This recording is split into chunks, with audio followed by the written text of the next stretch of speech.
So we've looked at our anchor tags and we've seen what they can do, but now we want to style them. Make them stand out, really. And that's an important thing that we want to do. We want to make it easy for people to click on links. Now, whether a link is internal or external doesn't matter. People actually look for links, and so we don't want to hide them. We want them to be found. We want people to use them. So I'm going to show you a couple of quick little techniques that we can use to do that. Inside of my CSS page, I'm going to do an anchor tag selector.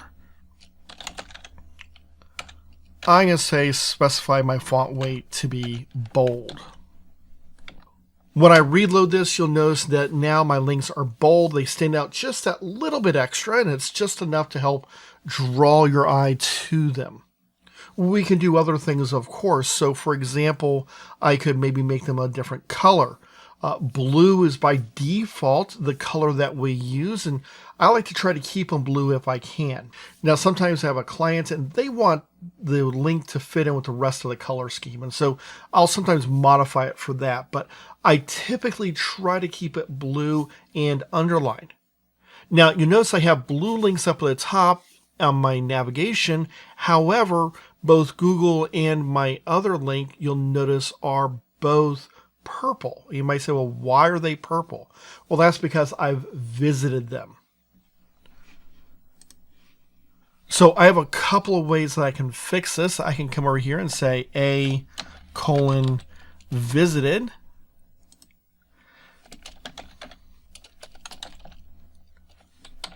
And I can specify the color to be blue. Now when I reload this, you'll notice that the blue link stands out. The user doesn't necessarily know that, hey, I've already been to that page and so I don't need to go there again. It has a little bit of loss in usability in that perspective, but it has an increasing usability of still being able to find those links, and it lets you see them a little bit clearer. Purple isn't quite as easy to see, so that's a common thing that we run into. Now we can also do a hover effect, and that's when your mouse cursor hovers over a link. Right now, you'll notice that there is no hover effect. And the way to create this is very similar.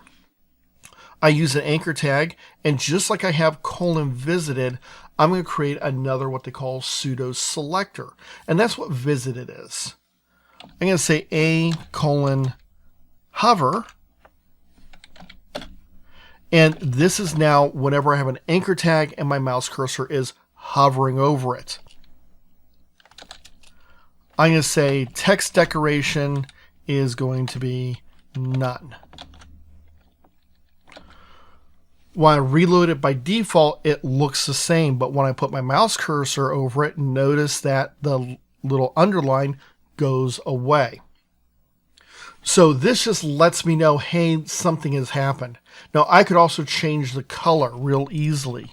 So for example, I could specify color is going to be red.